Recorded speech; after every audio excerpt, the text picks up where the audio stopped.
We're good. All Mhm. right. It's 1 o'clock, so I'm calling the December 4th, 2023 meeting of the Albemarle County Architecture Review Board to order. Could we call the roll, please? Yes. Mr. Vanderwerp, Here. Mr. Mitsuno, Here. Mr. Stoner, Here. Mr. Hancock, Here. Mr. Henningsen. Here. Thank you. Thanks a lot. Today's meeting is a hybrid meeting. The public may access and participate in the meeting electronically. Instructions for doing so are posted on the Albemarle County website at the Albemarle County calendar. The public has real-time audiovisual access to this meeting over Zoom and real-time audio access over telephone, both as provided in the lawfully posted meeting notice. This meeting is being recorded and will be made available on the county's website. This meeting is a public record and subject to disclosure under the Freedom of Information Act. All speakers, when it is your turn to speak, please first state your name for the record. Applicants who are making presentations, note that your presentation is limited to a total of 15 minutes, which you can divide among your team members. Staff will let us know when the 15 minutes are up. If applicants in the meeting room have team members attending virtually who will need to present, please make that known when you come to the podium. Everyone who is participating virtually, please mute your microphone until it is your turn to speak. Do any ARB members have anything to disclose? Yes, I do. I am employed by the firm who's presenting the regular review item for Mountaintop Montessori, so I will not be participating in that part of the conversation. All right, thanks a lot. All right. Are there any members of the public that want to make a comment about a project that is not on the agenda for review? Don't have anyone online. All right.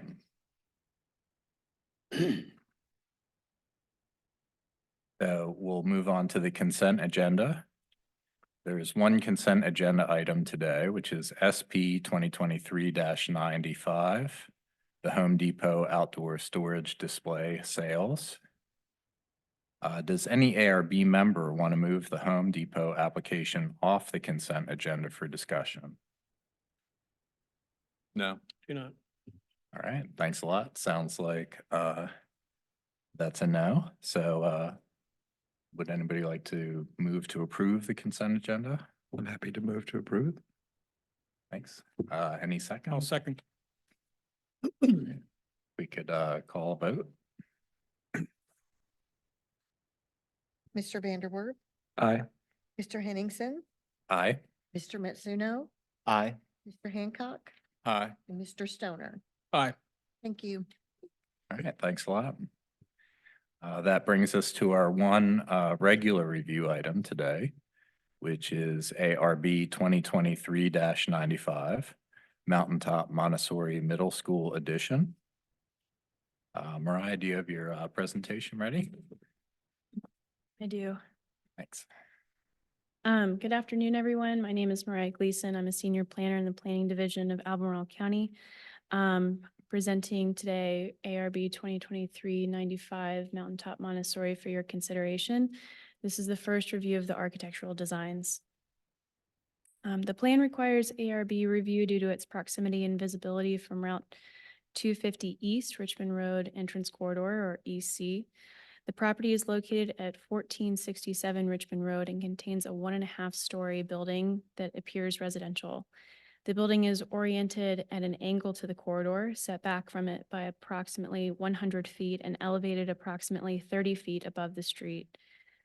Parking associated with the building is relegated to the side and rear. A sloped lawn with mature trees and steep wooded slopes front the corridor.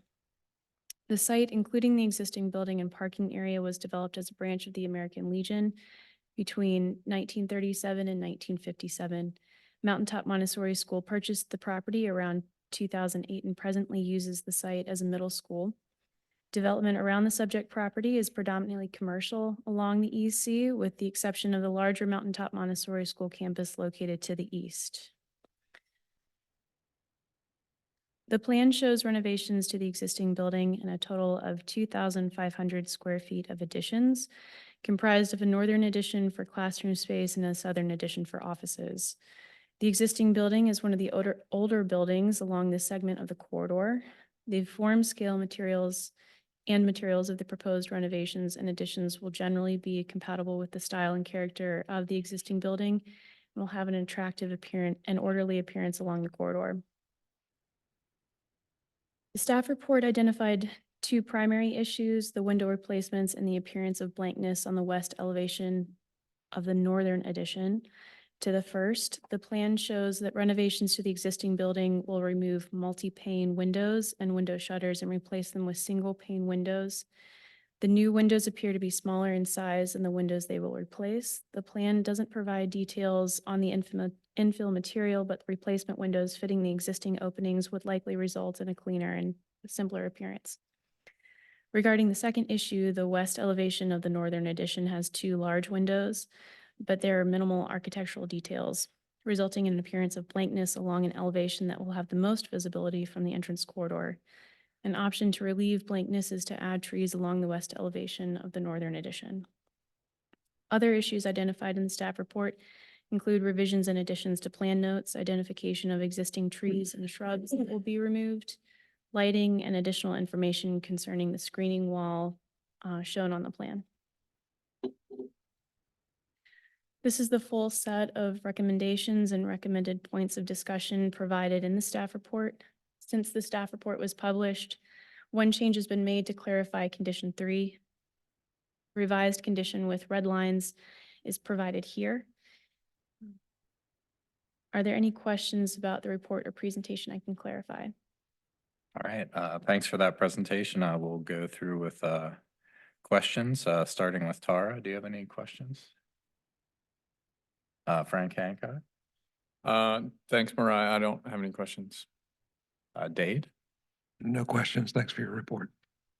Frank Stoner, No questions. Thanks. and I don't have any questions either. Thanks a lot. So if the applicant has a presentation, now would be the time. Thank you, Chris, and thank you, board. My name is David Timmerman. I'm an architect at BRW Architects. And we're joined today not only by one of my colleagues, Alejandro, but also by a number of folks on the building board at the school, as well as the director of the school. We're very excited to come to you with this project. The school has been in need of more space, ever since really they purchased the property. And so finally this particular dream comes true up there. And we've had a relatively smooth process going through thus far. And I was happy to meet up with Mariah last week when she came to do her site study. That was a first for me to run into an ARB member on site, so that was fortuitous. As is mentioned in the report, the house was from the 1940s. It was built as an event space, even though it looks residential. It was never, to our knowledge, used as such. However, it has that feel of a house. And while it's not significant architecturally, it's a nice house. It has a slate roof for one, which is wonderful. It has the feel of what I imagine, this is before my time, but what I imagine the Richmond Road to feel like 30 years ago. And so that in that way, we feel like the site is actually significant architecturally and significant to the community. So just know we take to heart what is being offered today, and we appreciate the ARB's guidelines as a way to help steer what we feel is a special site. I know what the school feels is a special site. When you have the pleasure of going up to the top of the mountain, it's a special place because the views are spectacular. It's a piece of of the Richmond Road that's actually been preserved, unlike quite a bit of the rest of the corridor from the interstate to town. So that's a wonderful resource. And so how did we react to this kind of project that we've been given? We're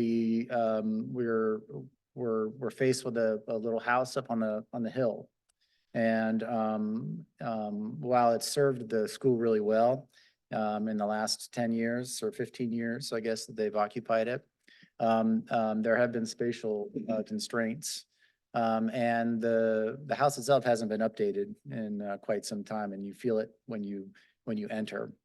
Our initiative from the beginning was to protect the house and preserve it as much as we could, but also expand to increase double the size of the classroom was one of the biggest priorities, as well as update in general for technology's sake.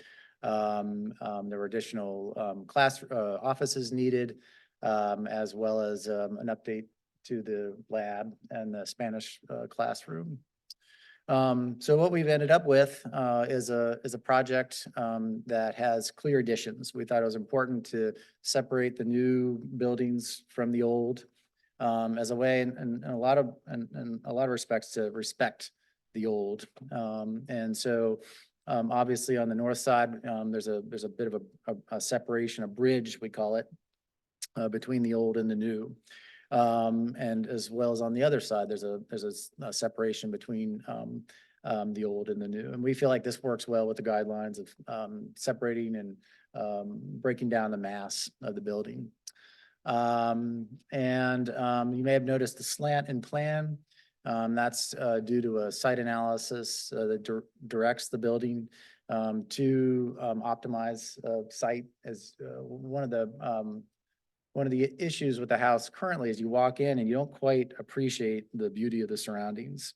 We wanted to produce an architecture that then kind of reached out more to the landscape and took better advantage of the beautiful site that surrounds, and a site that is, like I think I said in the report, an oasis of sorts above the fray of the current entrance corridor.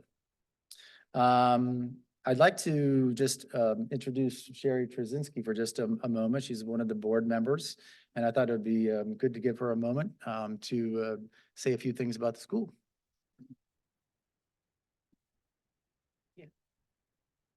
Thank you, everyone. My name is Sherry Trzynski. I am the board chair at Mountaintop Montessori. I'm also a parent there. Excuse my voice, I've got a bit of a cold. I've been a parent there for, I don't know, 14 or so years. It really is a special little mountaintop.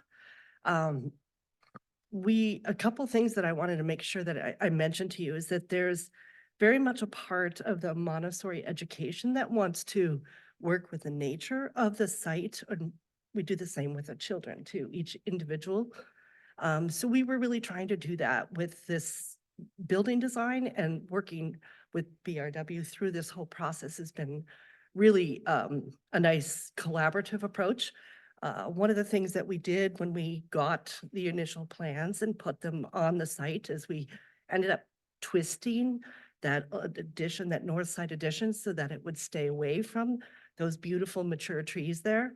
I think there's a few small like fruit trees the kids have planted, and there is some apiary project that the kids had worked on. Those little things to the side will need to be moved, but none of those major massive trees. That's part of what we really love about the property too, and we wouldn't want to change any of that.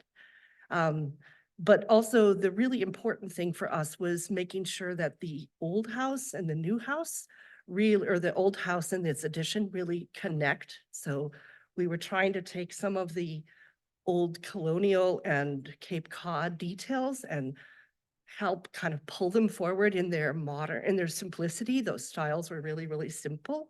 And the new addition to kind of pull its way back, so the two really feel like they're a cohesive whole. And I think, did you have other things you wanted? Yes. Yeah, so you jump in. I know you only have 7 minutes. Well, I was gonna go through thank you, Sherry. Yeah. I was gonna go down the list of the comments. And at the end of the day, I think, given the fact that, this site is, and like I say, significant, I feel significant. We want this project, to really enhance the site and enhance the current architecture. That was one of our main goals. So I'm looking forward to hearing everybody's comments about that. Just to go through some of the staff, recommendations. Sherry had, the first one talks about, identifying all existing trees and shrubs to be removed. We actually have a civil plan here that shows those, removals. There aren't many, and, most of them are on the side that's, not facing the entrance corridor. We're actually not removing any, on the entrance corridor. So, we feel like that hillside, is pretty great the way it is. One note to make about those renderings, the renderings that we produced, we actually took a couple of trees away so that you could get a better sense of the architecture. You wouldn't actually see as much of the building as you do, per those renderings. So, and I do have an existing and a new, landscape plan that I can, deliver today or pass around if you'd like to see that. There was a second point about the replacement windows that, and I think that might be an optical illusion. Our plan is very much to just take out the old windows and put new ones in. And it's gonna be a full replacement, so none of this kind of half and half job of cutting the sashes out and ending up with smaller windows. We want to maximize the openings that we have. And we want to do a full replacement, with casements, not only to maximize the opening, but, for acoustic reasons, full replacements is going to create, more acoustic separation between the inside and the rather noisy, entrance corridor down below. I think casements, help in that regard as well. So number 3, revise the narrative to remove references of multiple brick textures. That was an early design, idea that we had to separate the up above and the down below. And what we found is that the material, which I believe you have, works so well on both the down below and the up above. It's a pretty material, and I think it's going to, really look stunning in sort of, in the way it presents itself.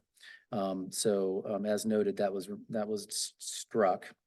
Number 4 talks about revising the plans to identify the finish of the metal roof. We actually have, we are going to plan on a matte roof, and we're going to plan on a historic level metal roof. A true, not a snap together metal roof, but a true turned roof with a low profile.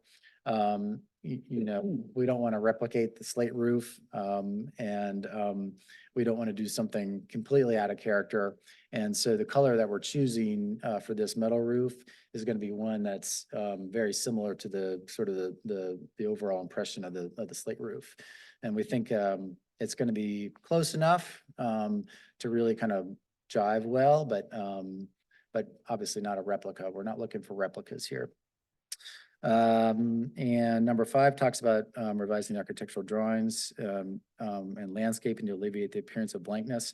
One of the things I want to say about the north addition is the reason why we have the 2 large windows on either side is really a function of the internal setup of the room. That wall is going to be used as the presentation wall. You'll probably note, or you noticed that on the north wall, we have a rather large window that looks out to the views. We needed to put some place to put the projector and the screen, and that really works as the best location. So that's why you have the larger wall in between the 2 large windows. We did feel as if, the breakdown of the 3 parts of the building, the 2 new and the 1 old, created a composition that sort of road any sort of sense of blankness. But we're certainly open to having this discussion and perhaps looking at some shrubs that we could, or some lower lying trees or some shrubs that we could put in the front that might, give a different impression of the base of the building from up above and to help with that issue. And then I think the 7 is just a note, and then the 8 talks about light fixtures. The site has an interestingly rural feel to it, and so we're not looking to put lots of bright lights up there. We do have a building sconce that we're going to use in 2 or 3 locations at the entry, and we have an image of that we can provide if anybody's willing to take a look at that, or we can send it after the fact. And then we'll certainly revise all the plans to show the limits of disturbance. I don't know if Jonathan Showalter is online. He was going to join in. But we do have Timmons working on the levels of disturbance, which is very little. We're not changing any of the drive with parking area. The main addition to the north is going to be excavated. And we're going to use grade sort of in a natural way. So there's not a lot of earth movement that's happening. So at the end, I think, we've all talked about the Montessori philosophy being both looking back in its tradition, but always being about forward looking. And we hope you find that the project that we've presented here does both of those. It respects the past but also looks forward and going to create a really lovely place for the students in the future. Thank you. All right, thanks a lot for that presentation. We'll just see if any board members have questions for the applicant. Frank Stoner, do you have any questions? I do not. Thanks, David. Appreciate your comments. Dade? I also do not. I appreciate the applicants going through the comments and their responses. Thank you. Frank? I don't have any questions. Thank you. And I don't have any questions either. So thank you very much. Are there any members of the public, either present or online, that would like to make a comment?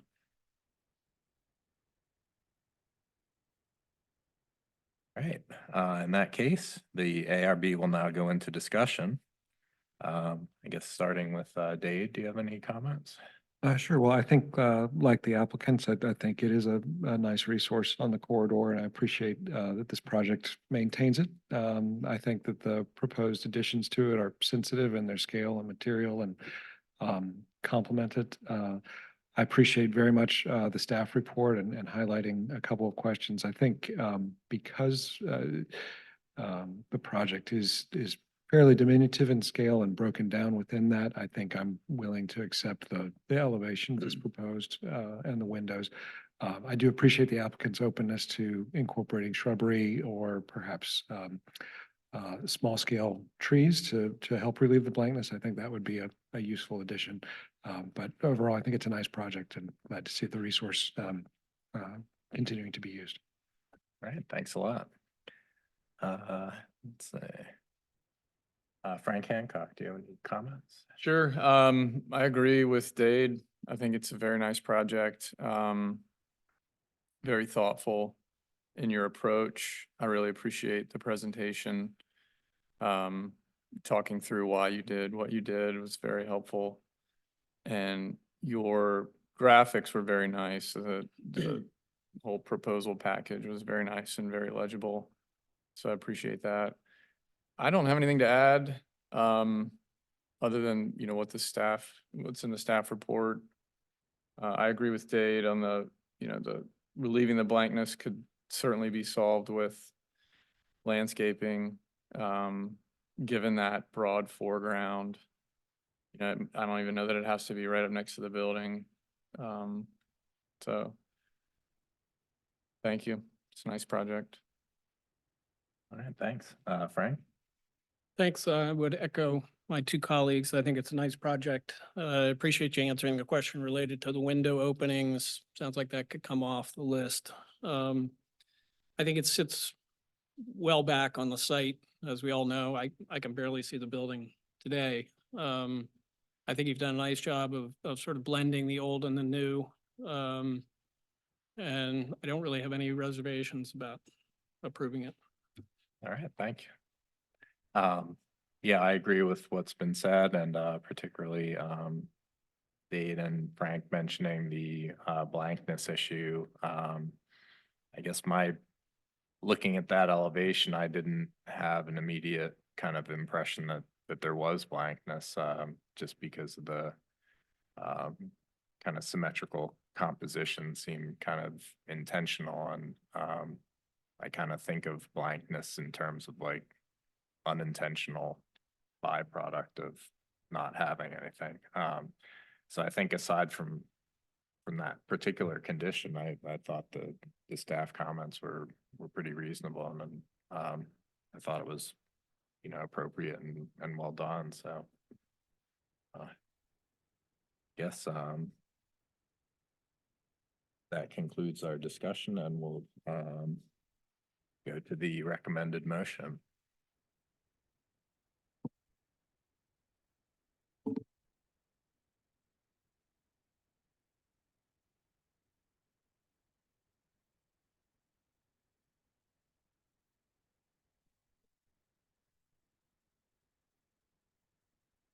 All right, so I guess I'll just run down and see if anyone has any particular tweaks they'd like to make, starting with Frank Hancock. Do you have any?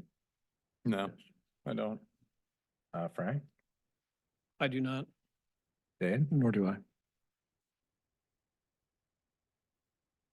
Yes, my one suggestion would be item 5, instead of revise, I would just say consider revising.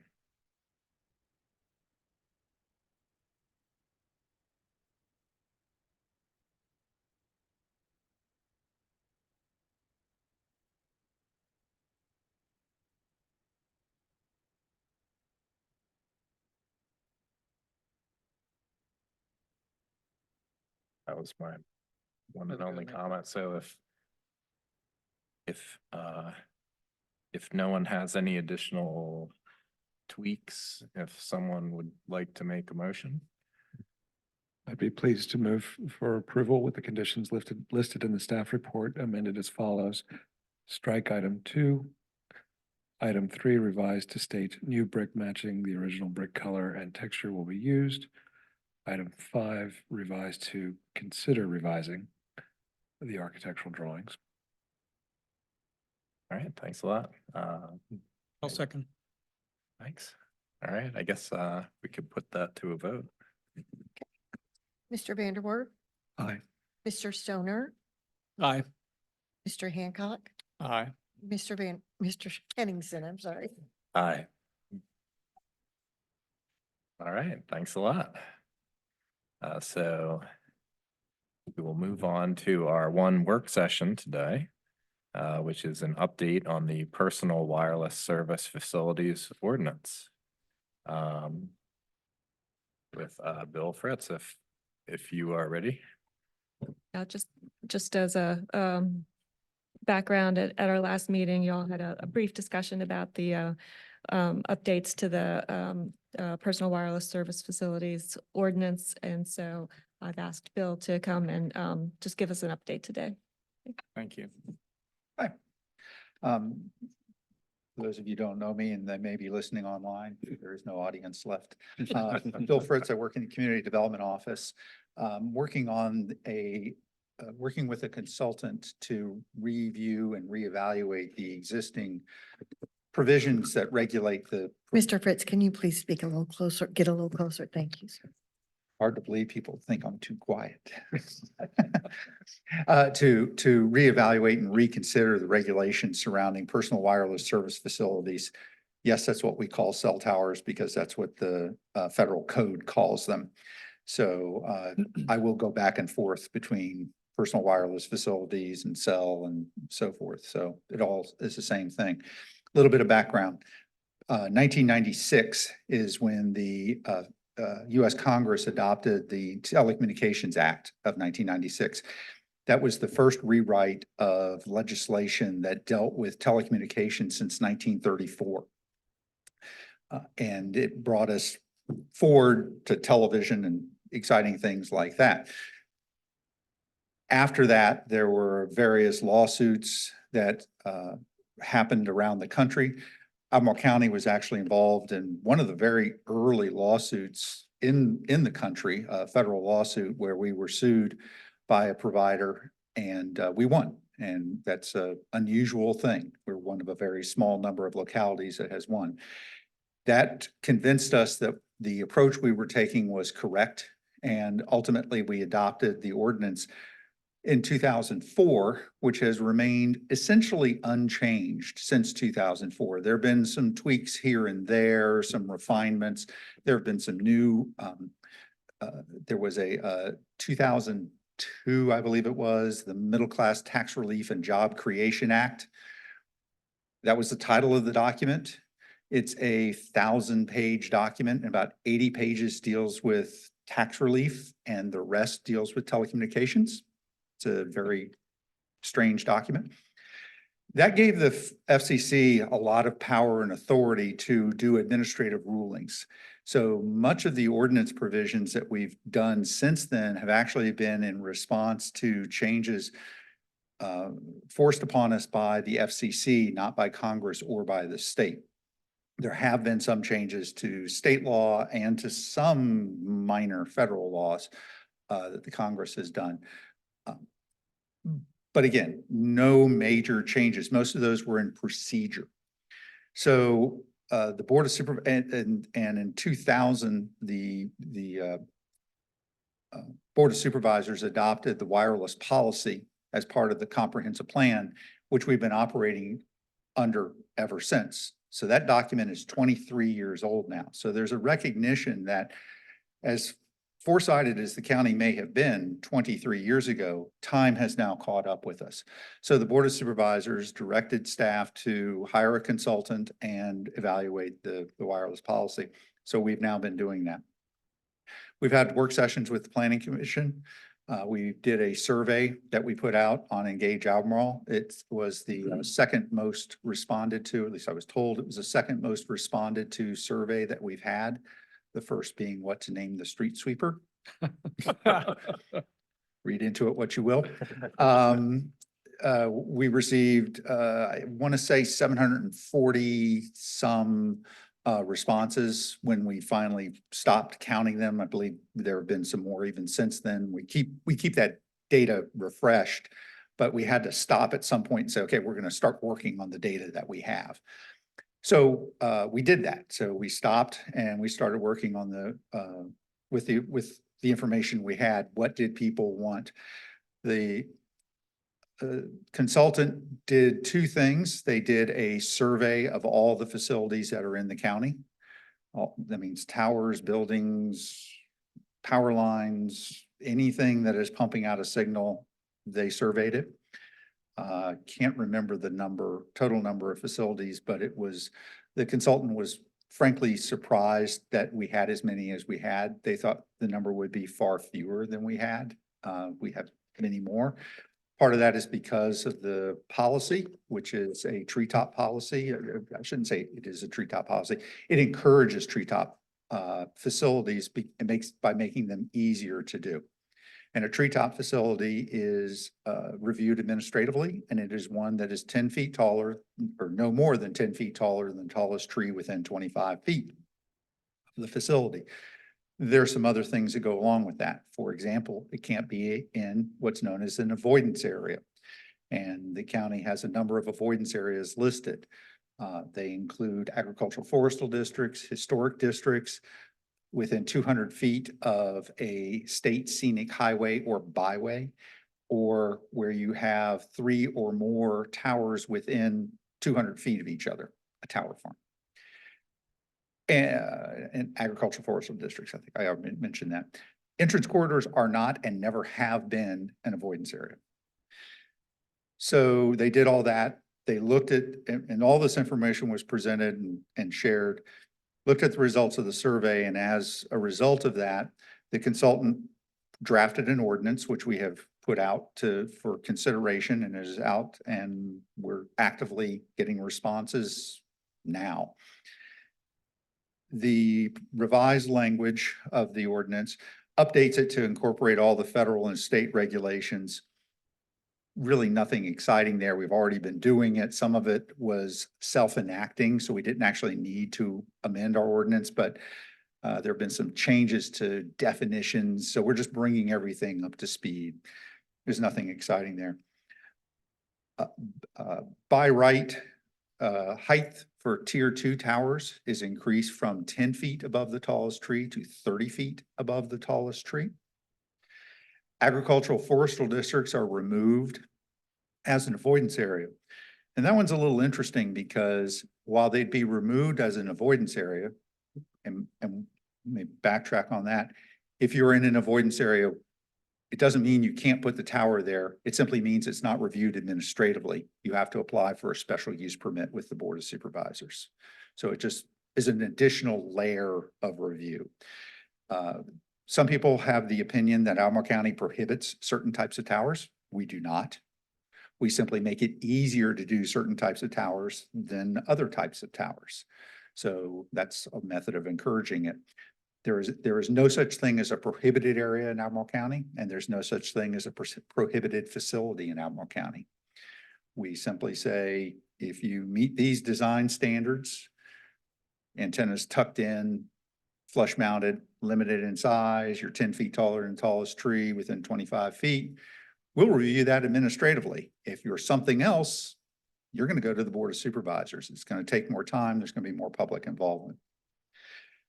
So removing AF districts as an avoidance area may sound like it automatically makes it administrative, but there is another layer that stays in place, and that is it still must go to the Agricultural Forestal Advisory Committee to determine whether or not placement of the tower within the Agricultural Forestal District will adversely impact the purpose and intent of the district as stated by the law. The proposed ordinance would also allow more than 3 towers to be clustered together. That would keep it as a tier 2. It removes the limitation on the number of arrays that can be placed on a tower. Right now, it's limited to 3 arrays, and this would remove that limitation. The size restrictions of the towers would also be eliminated. Right now, antennae are limited to 1,400 square inches, and that limitation would be removed.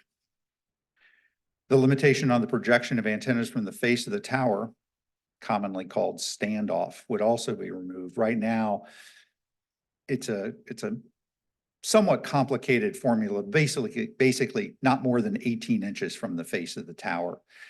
The Board of Supervisors has been routinely granting special exceptions for a greater standoff. When you are routinely granting special exceptions, it's probably time to amend your ordinance. And so the consultant is recommending that that exception be removed. And limitations on the diameter of the monopole have also been removed. Right now, monopoles are restricted to 30 inches at the base and 18 inches at the top. And that restriction is proposed to be removed to allow the monopole to be potentially increased in size, which will allow it to be strengthened, which will allow it to accommodate more arrays, larger antenna, and still maintain wind loading and ice loading. Those are the summaries of the changes in the ordinance. There are no changes in procedure involved other than some things would move that are currently a tier 3, a special use permit, would move into that tier 2. And that's by getting rid of the avoidance areas, and some things that are currently reviewed as a special exception before the Board of Supervisors now increases antenna size and increases in the standoff would no longer have to go to the Board of Supervisors. They would just be allowed by right within the ordinance. What we have done is we've released the draft ordinance. We put it out. When we did the survey, we asked people if they would like to be involved in future work on this project, and we received I already had an email distribution list of around 150 people who had expressed interest. And as a result of the survey, we got 444 new unique email addresses of people who wanted to be involved. That number has grown a little bit since then. So we sent out an email directly to well over 500 people. And so we said, here's the draft ordinance. Let us know what your thinking is. We'd like your written responses by December 15th. All responses will be given to the Planning Commission and the Board of Supervisors at a future public hearing for this. Our plan right now is we're going to go December 15th. That'll be a cutoff date. We'll pick up the comments that we have then.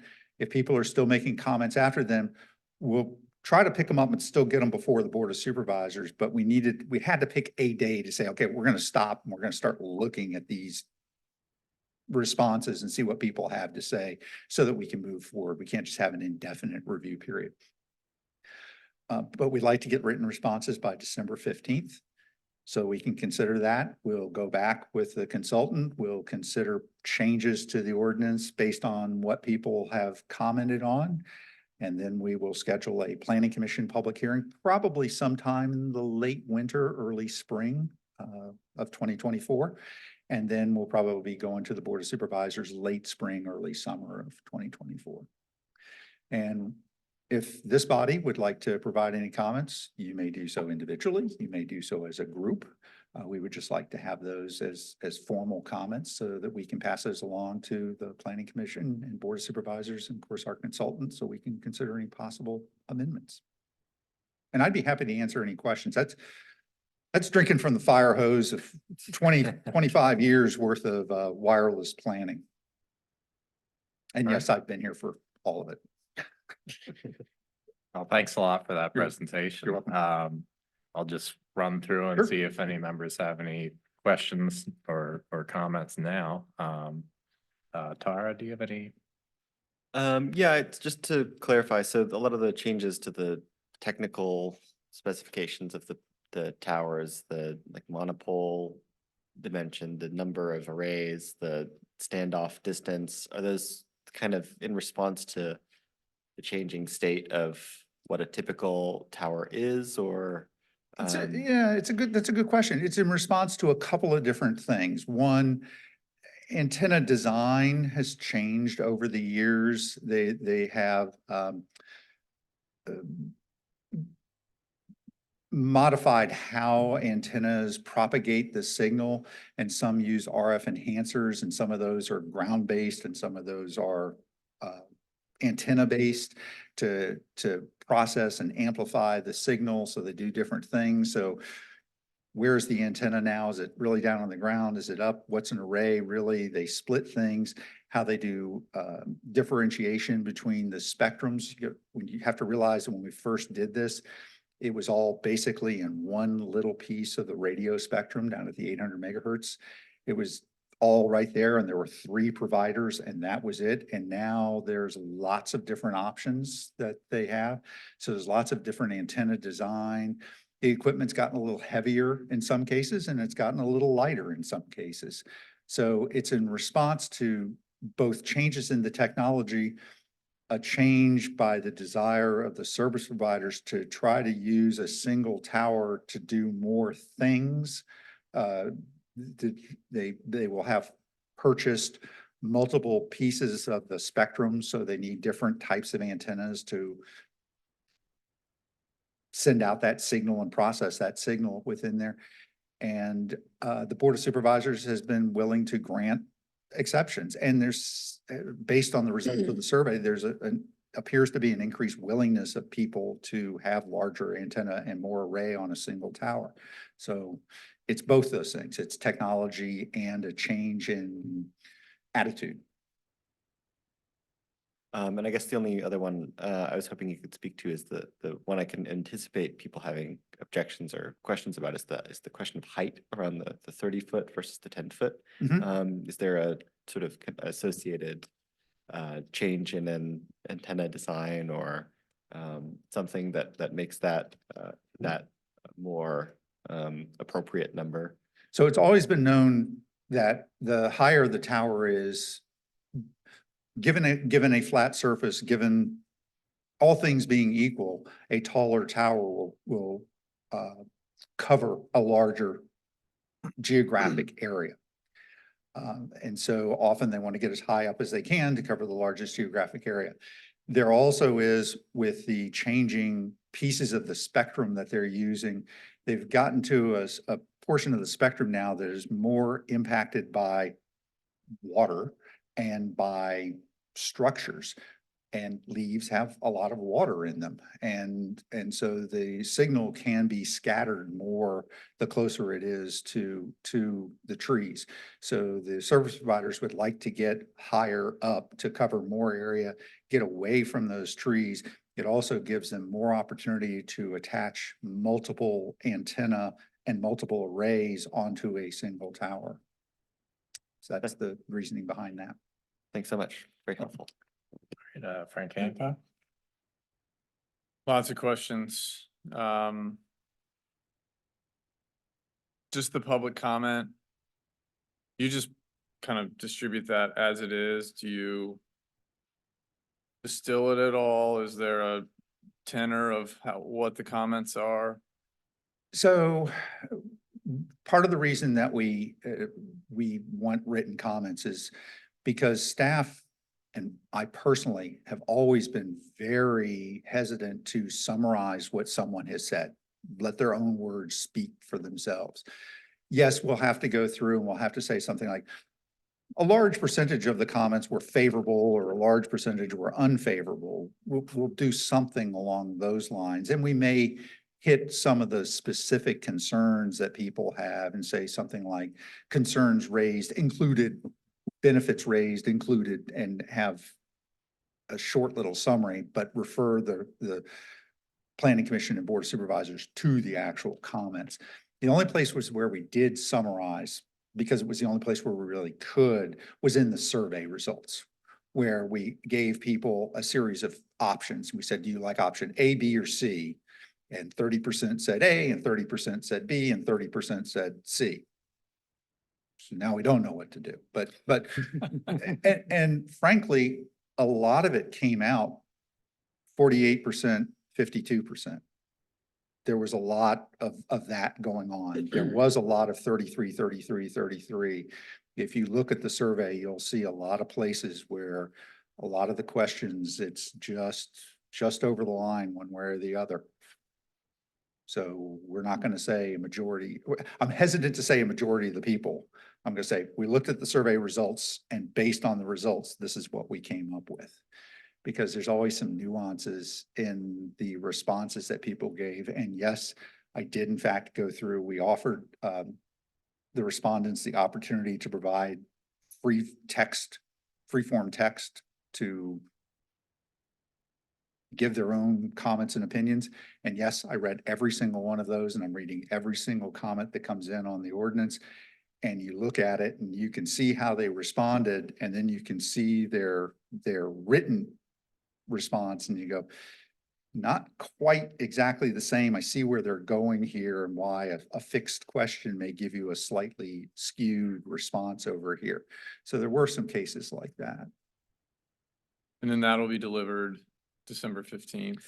No, December 15th is the Oh, day that's we've asked not a people to date. say, give us your written comments on Gotcha. on the draft ordinance.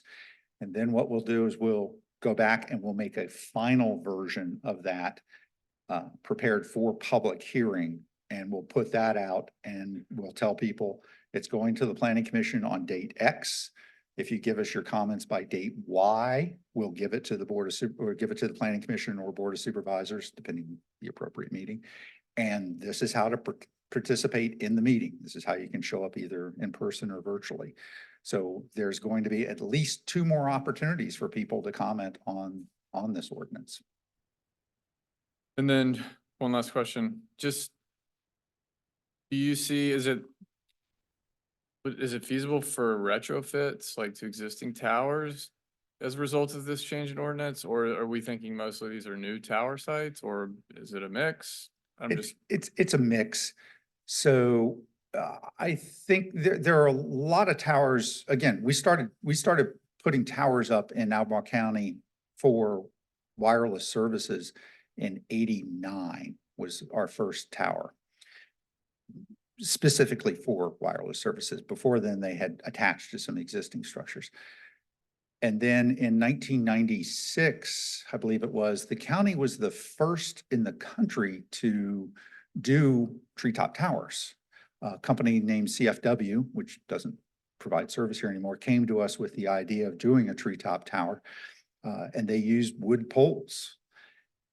So there are still wood poles that date back to that sort of Wow. time frame. They're coming up on 30 years now. And so a lot of those have been replaced, not all of them, but a lot of those have been replaced.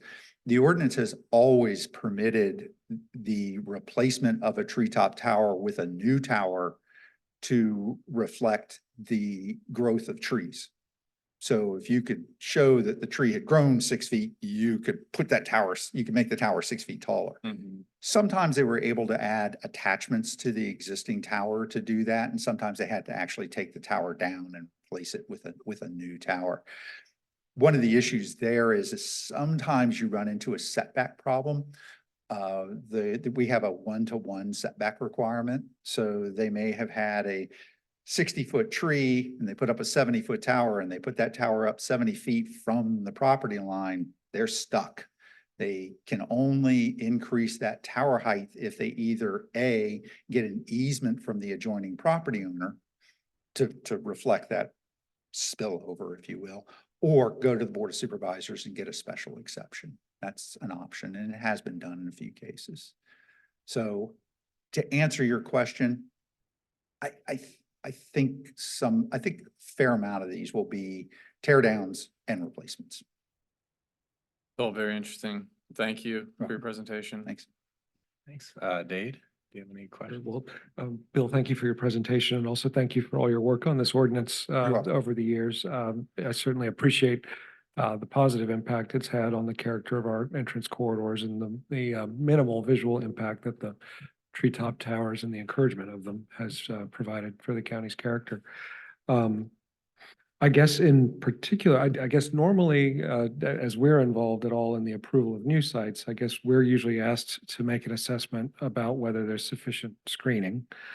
I guess my particular question would be for those sites where the board previously thought there was sufficient screening in the context of the previous ordinance, which allowed 10 feet of height over trees. There's some concern on my part that 35 feet or greater could obviously defeat the screening that we thought was suitable. Can you describe more the process of approval for increasing the height for, I guess, entrance corridor sites in particular? Sure. So what we've done in the past with facilities that are located close to entrance corridors is we've come to the Architecture Review Board and we said, this is under review either by staff or by the Board of Supervisors. Give us your comments. And if it was being done by staff, staff would then consider those comments as they would consider comments from the public or anyone else. And we would say, okay, you're commenting from the entrance corridor. You're the public for the entrance corridor. So that's what we want to hear. And so we would evaluate that. And in some cases, we said, we agree with you and this facility should not be approved. And in some cases, frankly, we've said, sorry, we're going to approve it. And we've done that. Same with going before the Board of Supervisors, we would consider that and we would say staff's opinion is X, the ARB said Y, or agreed or disagreed with that. And so we would simply provide that. That is not going to change. We're still going to have that sort of consideration where we involve the ARB. But the evaluation will be different. It will be based on 30 feet being the permitted height versus, and the known impacts of a 30-foot facility versus the impacts of a 10-foot facility. A 30-foot facility is by and large going to have a greater visual impact than a 10-foot facility. And I do say that when I say by and large, is it's not always the case. There are some facilities that are more than 10 feet taller than the tallest tree that are in entrance corridors that you can't find just because they're so well sited. Hope that answers your question. Yes, yeah, I believe so. Right, thanks. Frank, any questions? So Bill, will the county have the ability to deny an application if it meets the standards you just outlined Yes, based on location? yes. It will. If, Okay. because we're still going to have the criteria still talks about it having, having for administrative facilities, it can't be skylit, and that basically it can't be on a ridge top. So it can't be skylit. And whether or not it's intrusive. But again, we're going to have to change our thinking of 10 feet, the visual impacts of a 10-foot facility versus the impacts of a 30-foot facility. And we're still working through, staff is still working through whether or not we need to go back through the ordinance and include any potential changes there to make it more clear when staff can and cannot deny a particular facility. I don't think we need to do anything there, but that's part of what staff is doing in this review period. Lastly, were there any survey questions that you sort of got unanimous, yes, 80% said we support it or we don't, or? I think the only thing where we got 80% of anything, it was, I'm a resident of Albemarle County. I mean, seriously, That was I the mean, limit. it was that kind of thing. It was very, people feel very strongly about wireless, Yeah. and we suspected that there would be a lot of different opinions, and that's exactly what we saw. Awesome, thanks. I don't have any specific questions. I actually did fill out the survey. Thank you and very much. did too. I have So I was curious as to opinions, whether- but I put them in that context and I Great. won't bore anyone with them right now. But so thank you for that presentation You're welcome. and for the information. Sure. And the only thing I have to say is, if the board wants to provide any sort of comments, feel free to do so. How you want to do it as individuals or as board members. Obviously, if you do it as individuals, you're doing it as individuals. If you do it as a board, you're doing it as a board. And we'll take it, we'll consider it, and we'll pass it along to the planning commission and board. Thanks. Great. Thanks a lot. Thank you. All right, so we will move on to other business. First of all, that would be a motion to adopt the November 20th, 2023 ARB minutes. Does anyone, So moved. thank you. I'll second. All right, thanks. Sorry. Mr. Vanderwerf, Aye. Mr. Henningsen, Aye. Mr. Matsuno, Aye. Mr. Hancock, Aye. Mr. Stoner. Aye. Thank you. All right, thanks a lot. So do any board members or staff have any other items they would like to discuss? Just wanted to give you a quick little update on the other topic that we discussed at the last meeting regarding the Presidio or Alto View Apartments. I did have an opportunity to talk with representatives of our from our county attorney's office, and your question was really, do we have any recourse when this situation arises? And that the question then becomes, to what extent do the photo simulations constitute a condition of approval? And the feeling is that they really don't constitute a condition of approval. They're not like the technical documents, like a site plan or the architectural elevations. So the recommendation is to, in moving forward in the future, if we find a situation like that, we want to include a specific condition of approval to address the need for screening.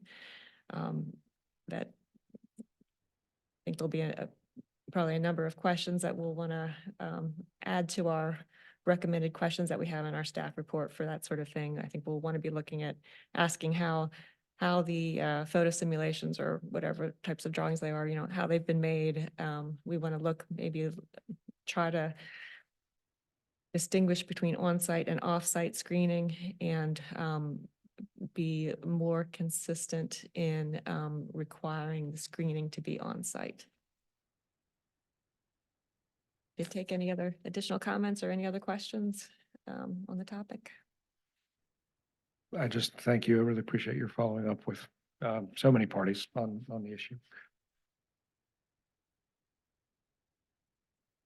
Yeah, thank you. Welcome. I don't know whether, if, it sounds like y'all are developing questions for the checklist, and otherwise, happy to add a work session or discussion on the topic if you think it'd be helpful to brainstorm together. Great. Thank you. I guess the one item I would ask is that following up on Mr. Fritz's presentation, I think they're looking for comments by the 15th. Our next meeting is the 18th. I don't know if any board members are inclined or interested in formulating any kind of board statement for the benefit of staff and the planning commission on the proposed ordinance. It sounds like there's some flexibility in doing that after the 15th, but You could have continued discussion now, or if you all want to forward me comments, I can compile them and if everybody's on the same page, and if not, then we could have continued discussion. Open to other suggestions. Yeah, I mean, that sounds good to me. If members just forward Margaret any thoughts or questions, and then I don't know what mechanism we could do to discuss it before the next meeting, but it sounds like if the consensus is that a statement from the board is appropriate, it sounds like being a few days after that public deadline might not be a big problem, but I think that's probably That right. I sounds can double check on that. Of the regulation changes that we heard today, that's the only one that jumped out at me as being potentially problematic was the 30-foot. And I don't know how others feel. yeah, I think I'm concerned that the potential administrative height increase coupled with there being no limit on the size of what devices are mounted or how far off of the antenna they can be mounted could result in facilities with dramatically, exponentially more potential visibility. I do appreciate Mr. Fritz's comments that staff will be looking at visibility and would be interested maybe to understand more about why some greater clarity of when staff can deny it, because I think my concern is obviously, more than 20 years of work on the part of staff, applicants, the board has gone into trying to preserve and create the character that's in place today. And I'm just concerned that that might be undone administratively in ways that are quite dramatic. In many ways, we have more sites than we would if we'd had larger, more visible towers all along. And so it's not only that towers could get taller and broader with bigger devices, it's that we also have literally over, I think, well, as the consultant said, way more sites than you would expect for a county this size. So it's another way that the impact might be ultimately multiplied.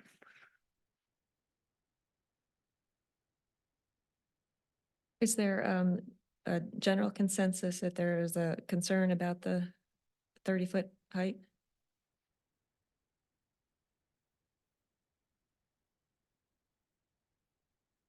I certainly have that concern. Yeah, absent, I mean, everything that's been, well, and it's not, we have not had an approval role, but we've had a comment role in terms of whether there's sufficient screening, and that's typically been demonstrated by balloon tests and other things. And I don't know that there's any provision to assess the visual impact of the changes that are going to be considered administratively in an empirical way. So Just to clarify, the screening is always the ground equipment, right? So there's two things that you look at when we bring those applications to you. One is the ground equipment screened, and the second is providing advice on whether the overall facility, if the visibility of the facility is minimized sufficiently. But there's not when we look at those, I would feel like we've provided or we've approved is not the right word, is it, in this? you On- approved the screening of ground equipment and you provide advice on the visibility of the facility. And we provide advice on facilities that are visible. From the entrance court. Yes, like it's not like we won't approve or provide favorable comments if it's visible, like we've done that. Am I making any sense? Yeah, I like think it's not so, like, yeah, I think yeah. it's, yeah. So we've certainly said that there's sufficient limitation of visibility for treetop towers under the current regime where the pole's 18 inches wide, nothing projects more than 18 inches, and there aren't multiple arrays, and it's no more than 10 feet taller than the tree. If all those sites now can be administratively approved to be 30 feet taller than the tree with no limit on projection, no limit on the size of what antennas are mounted, it sounds like there will be provision for staff to consider visibility, but it's not clear under what circumstances they'll be able to deny that. It seems like it's creating a structure in which a lot of sites that have been closely reviewed to limit their visibility could suddenly become very visible. Mm-hmm. What about the color of the tower and the equipment? Is there a requirement? Currently, there's I believe a color like Java brown or something that things are supposed to be Right, painted. I have not heard that that's changing. I can double check. Have to be on that. sky blue, but color shifting to gray or. It's shifting to gray. No, Uh, I was joking. If they project above the trees, I don't know that there's an appropriate Be white. Air Force gray. Do any of these proposed changes impact tower locations that we would be asked to review as a board? Like, I guess in other words, like, are there a lot or any proposed tower locations that occur on entrance corridors that are kind of routinely administratively approved, or do they typically come in front of the board? And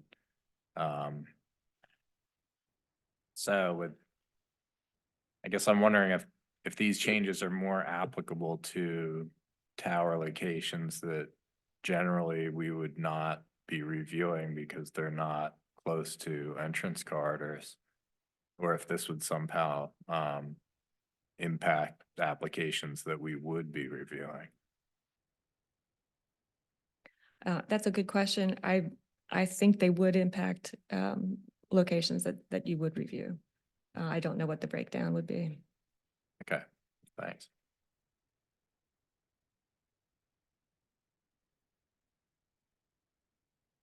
Will the applicant still be required to do the balloon test and do the reference tree? I believe so. I think there was a comment that said the process really wasn't changing. For a new site. For a new site? For an existing site, I think they would just need to survey a tree height and then establish that they wanted a certain height above it, up to 30 feet. Probably. I don't know. Well, we can ask Bill to clear.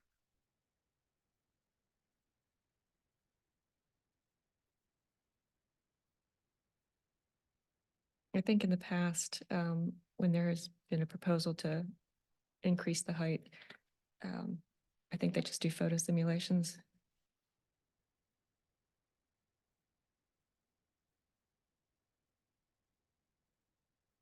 Other comments?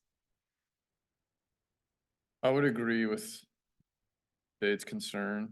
I think I would be comfortable making that statement or forwarding that to the planning commission. I think that'll line. Right, Yeah. I guess if we all agree on. Yeah. I know individuals have made recommendations, but if we need to make a recommendation as a body, I agree with Dave. Thank you, Frank. Sanders. Yeah, I agree with Dave as well. So, and actually, I'm not sure what I may have said, but our folks think Not that they should be prohibited, but because, again, 30 feet might be fine in the right location. Yeah, I think it's the idea that it's what is handled administratively. Right. I think we can acknowledge that that additional height additional equipment, the bigger equipment, could have an impact on the corridor, a negative impact on a corridor or corridors. So I agree with that.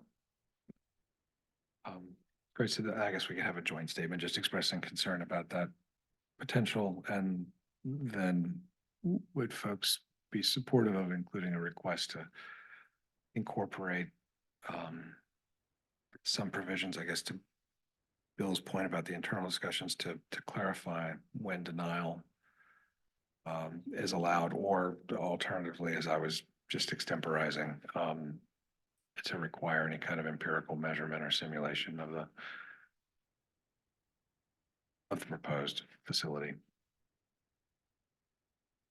Whether that's a balloon test or a photo simulation or something, so there's, although we know now from what I guess the county council advised us of the photo simulation.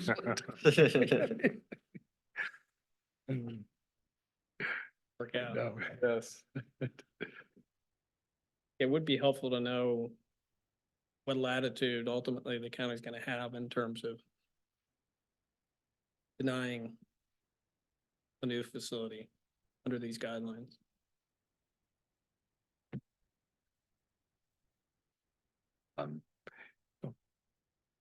So I think what I heard was that Dade and Frank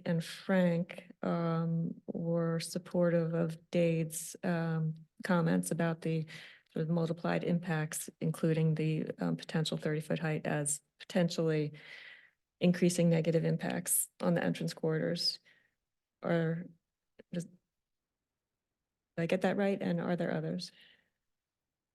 I think that's pretty reasonable. Yeah. I think my only question is just, I think it makes sense for there to be a board position. I think maybe with additional information, I think that maybe if we're going to have a position, it would be great to know what the alternatives that we would actually be proposing are, or if there's a specific policy recommendation that we could come Right. to. Yeah. Just because I feel like one thing to say we're concerned, it's another thing to like figure out what the process sort of should be.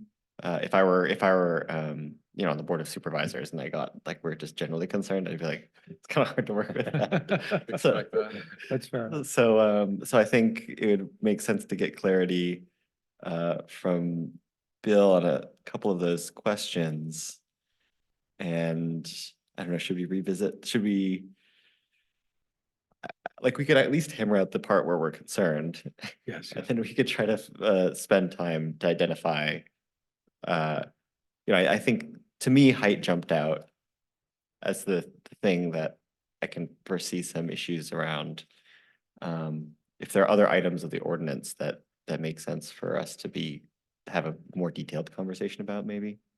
Yeah, I mean, I think maybe the record or the next step is there ARB review, which provides for a public hearing. So then it puts it out in the open and all the issues are out on the table and, you know, there's a forum for it other than administratively or staff review. right. Yeah, I mean, we may take some time to, because it's like one alternative would be just for the entrance corridors, leave the existing regulations in place, because we know that they've been working satisfactorily.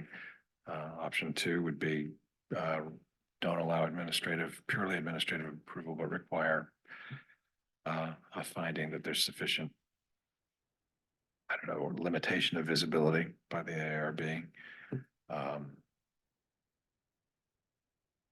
And then I guess as a ancillary to that would be, you know, requiring, separate from photo simulation, a balloon test to demonstrate it, but similar to the original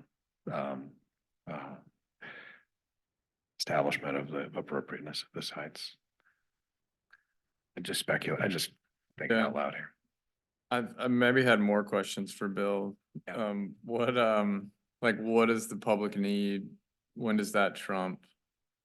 Well, I think it's basically, you know, well, and the board in all cases can ultimately override the full regulations, typically, you know, grounded in public health and safety. Yeah, And these are, you know, emergency telecommunications, so Yeah. it's very easy to find that there.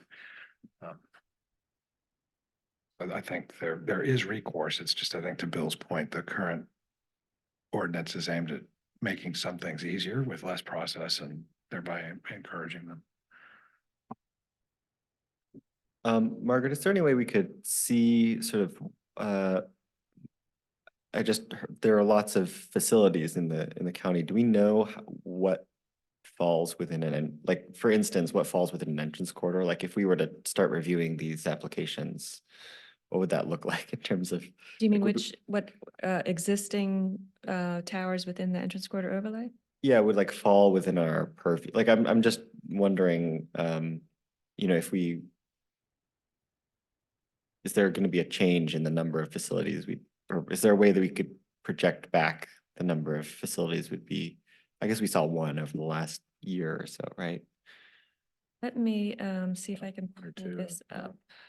Like if the ordinance passed and we had a number of facilities that were previously administratively approved that would want to go through a change, which ones we would catch?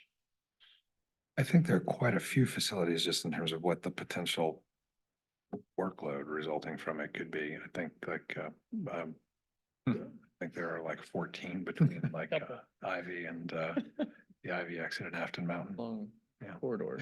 Yes, yeah, no, most of them are along. Yeah, So the red stripe is the entrance corridor overlay and the green are the tower locations. Oh, And it's a lot of sites. Bill is coming back in the room. I don't know, you might want to run away. And do we know like a period of years, how many, when these green dots were? I think. I from guess what Bill since said earlier, it's 90 about Well, 25 years. Yeah, 25 years. So there's like, I don't know, a green dot every couple green dots a year, maybe. Yeah, I feel like we've seen a lot. I mean, since I've been on the board. I was just curious for context, you know. so the board members were sort of talking about the potential concern of not just the 30-foot height, but the height combined with the other changes. Standoff. The and the number of standoff and raised the number and antenna how size. that Mhm. multiplies or potentially multiplies the visual impact from the entrance corridors. Trying to figure out how to get you comments. Sure. I mean, there are a lot of towers. So you may remember there was a recent tower on I-64 in the Greenwood area. Greenwood, The Greenwood Tower, that we as we refer to it. And that was a tier 3, that was not a treetop tower. But during the review of that particular tower, I counted the number of towers between the county line at Afton Mountain and the Keswick interchange. And I think there are 11 towers in there that are within 500 feet of the interstate. And of those, other way, I-64 West. And most of those are very difficult to see. Some of those, if they were 30 feet above, I think would go from not being visible at all or only visible by someone who really knows where they are to being visible to some degree by the casual observer. I'm not sure any of them would be really intrusive, but they would not be invisible the way they are now. Best way I could describe that. Bill, where you have multiple towers in a short distance from one another, I assume those are different carriers. Is there any Yes, possibility that? so right one's- there, if you could zoom in on that one, Mark. Thank you. So right there, that's an interesting site. There are 4 towers there, memory serves. That's the site on I-64 that's opposite the overlook that has the monument to the transportation workers, Oh, yeah. to the VDOT workers. And it's really interesting that you come there and you stand there and most people look out over the Rockfish Valley, but if you turn around and the mountains there are 4 towers right there. And those, you can very clearly see those 4 towers because they're right there, but they do get lost pretty quickly in the backdrop of the mountain. But those, the 4th tower that went there did have to get a special use permit because there were already 3 that were there. And those are all different carriers.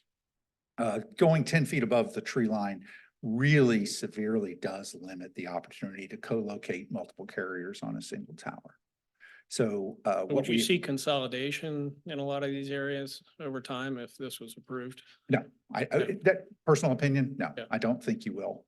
I think they're going to continue to want their own facilities. And even at 30 feet, that's not a lot of opportunity for co-location. That may be an opportunity for co-location of multiple bands controlled by a single provider, but not by multiple providers. I guess my understanding with 5G is we'll need more towers, not less. The interesting thing about 5G is you will need more towers, but height doesn't save you there, because what the height does is actually get you farther away from the people you want to serve. You put it 80 feet in the air, now you're 80 feet from the people you want to serve. You really want that thing to be down 20 feet, so you're 60 feet closer to the people that you want to serve. Really need to think of 5G, true 5G, is really a super Wi-Fi. It's a powerful Wi-Fi router, is sort of the best way I can describe it. But don't the trees though, the water you were Sure. referencing before, doesn't that affect the 5G signal? Sure, and that's why you're not going to see 5G in rural areas. Because you have to put so many facilities in that also you're covering miles or thousands of feet with one of these towers. You're covering tens to hundreds of feet with 5G. It's a very different signal. Sort of an urban technology. Well, from you mentioned the staff discussions about maybe developing more criteria for when a administrative approval could be denied. Are there any strategies or theories or measures that have been discussed that you can share with us that would be helpful for us to understand? Sure, it all goes back to what the wireless policy is, which is visibility and mitigation of visibility. And a lot of people say that the ordinance and the wireless policy, it's about aesthetics or it's about making them invisible, and that's not what it is. It's about visibility and mitigating the visual impact. So what we said was 10 feet is a mitigated visual impact. You can still see it, but it's only 10 feet above. Now it's going to be a mitigated visual impact of it's 30 feet above. That's the mitigation. That's the new unit of measure of the amount of visibility we're willing to accept. The consultant that we had when we did it, he was great to describe the difference between visibility and aesthetics. He would wear these garish ties and he would stand there with his jacket open and he said, "You can see my tie.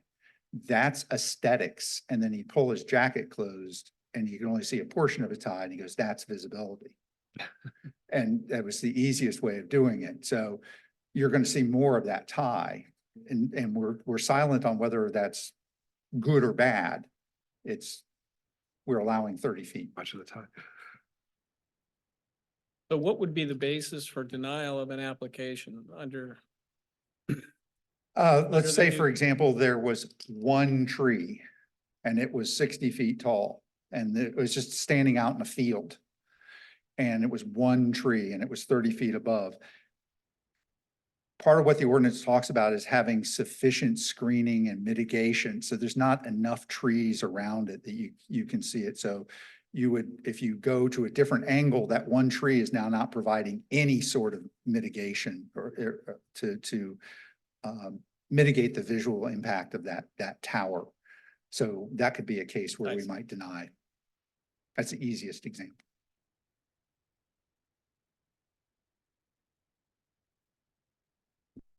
And we would do that now.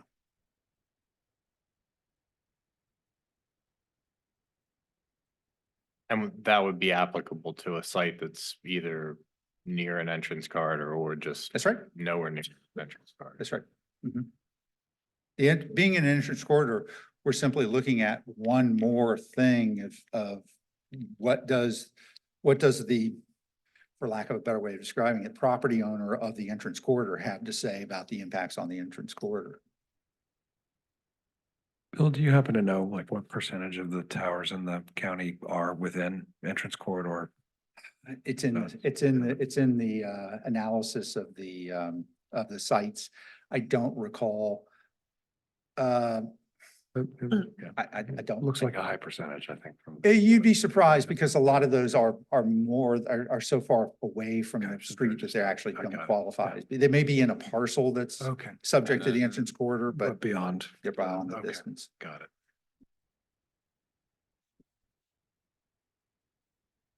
Bill, you said the deadline for comments, December 15th. this board, meets next in 2 weeks from today, which is after that. Give them to us. We'll take them.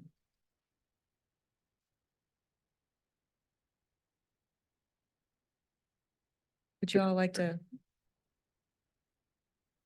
think about it for 2 weeks and we can discuss it again and come up with a formal recommendation from the board, or do you want to continue now? Do both? Happy to pick it up in 2 weeks if folks would like to do that, or keep on speaking as folks prefer. We can do our summary minutes for you and Yeah. have those which- for you to consider, and after, in a day or two, you can look over those and we can discuss again next time if that would be helpful. Sounds great. Yes. Yeah. Okay. Thank you. Sounds good. That, Margaret, any update on Mariah's work? The entrance the entrance corridor guidelines. at our next meeting, she'll have the Fifth Street extended work for you, and we've begun the last one, which is 20 South. It's gonna be tough to get that one to you next time, but it should be early January.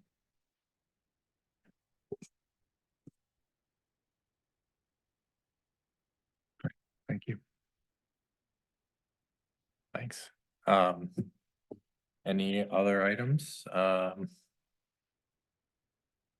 If not, the next ARB meeting is scheduled for December 18th.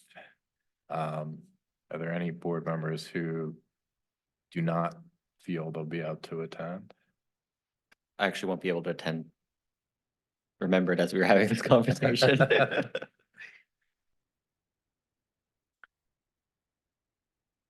All right, so sounds like, yeah, we'll have 4, hopefully. So in that case, this meeting is adjourned until our next meeting on December 18th, 2023. And it's 2:28 by my watch. Thanks a lot, everybody. Thank you. Thank you all. Thank